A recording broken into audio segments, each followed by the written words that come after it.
महागणाधिपते नमः श्री महासरस्वत्यै नमः श्री अनघासहित दत्तदेवताभ्यो नमः सदाशिवसमारम्भां व्यासशङ्करमध्यमाम् अस्मदाचार्यपर्यन्तां వందే గురుపరంపరాం.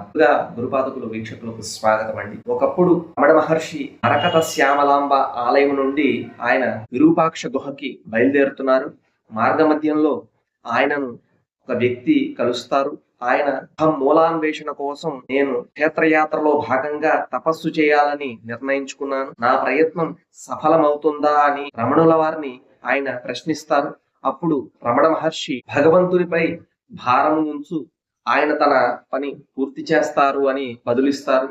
ఆ తరువాత ఆయన పడైవీడుకు వెళ్లి 40 రోజుల పాటు కఠినమైనటువంటి తపస్సును చేస్తారు. ఆ తపస్సు పూర్తయిన తర్వాత ఆయనకు అమ్మవారు దివ్యమైనటువంటి రూపంతో దర్శనమిస్తారు. ఆవిడ ఆ యోగిని స్పృశించిన కారణం చేత అప్పటి వరకు తపస్సు చేత శల్యమైనటువంటి ఆయన శరీరం తిరిగి నూతనమైనటువంటి బలాన్ని తేజస్సుని పుంజుకుంటుంది. అంతేకాకుండా అమ్మవారు ఆయనకు శక్తి అనేటువంటి ఆయుధాన్ని సైతం ప్రసాదించినటువంటి అనుభూతి ఆ యోగికి కలుగుతుంది. ఆ పడైవీడు యొక్క అసలు పేరు రేణుకా క్షేత్రము. ఆ క్షేత్రంలో కుండల్ని అనేటువంటి నది ప్రవహిస్తూ ఉంటుంది. అమ్మవారి యొక్క అనుగ్రహం చేత ఋగ్వేదంలో అస్త్ర విద్యకు సంబంధించినటువంటి మహామంత్రం ఆయనకి దర్శనం అవుతుంది. అమ్మవారి యొక్క దివ్యమైనటువంటి దర్శనం తర్వాత ఆ యోగి తిరిగి వేలూరుకి చేరుకుంటారు. వేలూరులో యోగ్యులైనటువంటి శిష్యులను చేరదీసి ఆయన దేశం యొక్క సంక్షేమం కోసం ఆ అస్త్ర విద్యకి సంబంధించినటువంటి ఆ మహామంత్రాన్ని ఉపదేశం చేస్తారు. ఒక వేద సంఘాన్ని ఏర్పాటు చేస్తారు. ఆ సంఘము ఇంద్ర సంఘంగా ప్రసిద్ధికెక్కుతుంది. ఆ సిద్ధుడు లేదా ఆ యోగి ఎవరో కాదు, కావ్యగంట వాసిష్ఠ మహాముని. ఇప్పుడు మనందరం కూడా సాధారణంగా ఎదుర్కొనేటువంటి సమస్య మన ప్రమేయం లేకుండా మన మీద అపవాదులు రావడం.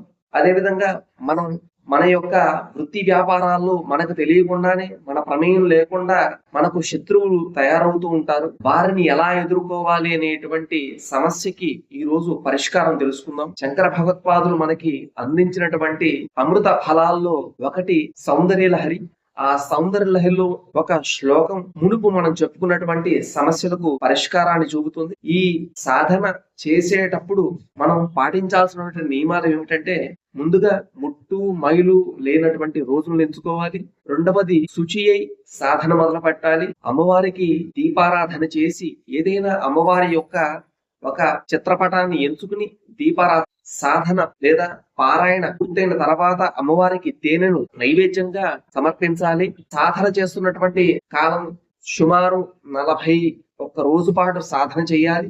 అదేవిధంగా కుదిరితే 3 పూట్ల పారాయణ చేస్తే మంచిది, లేదా 2 పూట్లైనా సరే కనీసం 11 సార్లు పారాయణ చేస్తే మంచిది. 45 నిమిషాల పాటు పారాయణ చేస్తే ఇంకా మంచిది. సాధన చేసేటువంటి సమయంలో అనగా కాలంలో సాత్వికమైనటువంటి ప్రవర్తన, అదేవిధంగా సాత్వికమైనటువంటి ఆహారాన్ని భుజించాలి. ఇలా చేస్తే త్వరితమైనటువంటి ఫలితాలు కలుగుతాయి, ఎవరికి వారికి అనుభవంలోకి వస్తాయి. ఇప్పుడు పఠించాల్సినటువంటి శ్లోకం. చతుర్భిః శ్రీకంఠైః శివయువతిభిః పంచభిరపి ప్రభిన్నాభిః శంభోర్నవభిరపి మూల ప్రకృతిభిః చతుశ్చత్వారింశత్ వసుదళ కులాశ్ర త్రివలయ త్రిరేకాభిః సార్ధం తవ చరణకోణాః పరిణతాః అనేటువంటి ఈ శ్లోకాన్ని మనం పారాయణ చేసినట్లయితే భక్తిగా మన సమస్యకి అనగా మునుపు చెప్పుకున్నటువంటి సమస్యకి పరిష్కారం అనేది లభిస్తుంది. ఈ శ్లోకం యొక్క ప్రత్యేకత ఏమిటనేది మనం తెలుసుకుందాం. ఈ శ్లోకంలో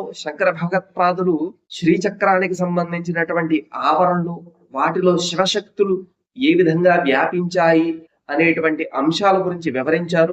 ఈ శ్లోకాన్ని పారాయణ చేయడం ద్వారా ఆ శ్రీచక్రంలో ఉన్నటువంటి ఆ చైతన్యం మన శరీరాన్ని ఆశ్రయిస్తుంది, మనల్ని అన్ని విధాలా కూడా మనకి క్షేమాన్ని కలిగిస్తుంది. కాబట్టి శ్రద్ధా భక్తులతో పారాయణ చేయండి, సత్ఫలితాలను పొందండి. స్వస్తి.